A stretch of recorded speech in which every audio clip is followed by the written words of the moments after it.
আজি ৰং হামদৈ ফাউণ্ডেশ্যনৰ উদ্যোগত আৰু তিতাবৰ জিলা প্ৰশাসনৰ সহযোগত আমি 18 তাৰিখৰ পৰা 24 ডিচেম্বৰলৈকে 2025 চনৰ আমি পথ সুৰক্ষা সপ্তাহ উদযাপন কৰিবলৈ আগবাঢ়ি আহিছিলোঁ আৰু সেই সূত্ৰে আজি এই কাৰ্যসূচীটোৰ শুভাৰম্ভণি স্বৰূপে আমি দুধৰালিৰ সংযোগী যিটো মৰিয়নি আৰু দুধৰালি সংযোগী পথ আছে সেই পথৰ আমাৰ তিতাবৰলৈ সোমোৱাৰ টপলাটিঙৰ আগত কাকডোঙাৰ ওচৰৰ যি টাৰ্ণিং সেই টাৰ্ণিঙতে আমি প্ৰথমতে ৰাস্তাবিলাকৰ ছাইডত যি খুঁটা বা গছ আছে তাত ৰেক্টৰ ৰিফ্লেক্টৰ লগালোঁ যাতে ৰাতি কুঁৱলীত যিকোনো গাড়ী সেই ৰাস্তাইদি পাৰ হৈ যাওঁতে তেওঁলোকে যে টাৰ্ণিং এটা আছে সেইটো গম পায় আৰু ৰেক্টৰ ৰিফ্লেক্টৰবিলাক ভিজিবল হয়।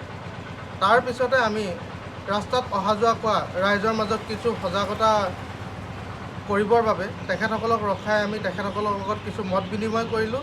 যেনেধৰণে তেখেতসকলে কিছুমানে হেলমেট পিন্ধি অহা নাছিল, তেখেতসকলক হেলমেট পিন্ধাৰ সজাগতাৰ বিষয়ে ক'বলগীয়া হ'ল আমাৰ ফালৰ পৰা। আৰু লগতে আমি তেখেতসকলে অনাগত দিনত যিহেতু আমাৰ এতিয়া ফেষ্টিভেলৰ ছিজন, এই সময়ত সকলোৱে প্ৰায় বনভোজ খাবলৈ পিকনিকস্থলীলৈ বিভিন্ন স্থানলৈ যাত্ৰা কৰে।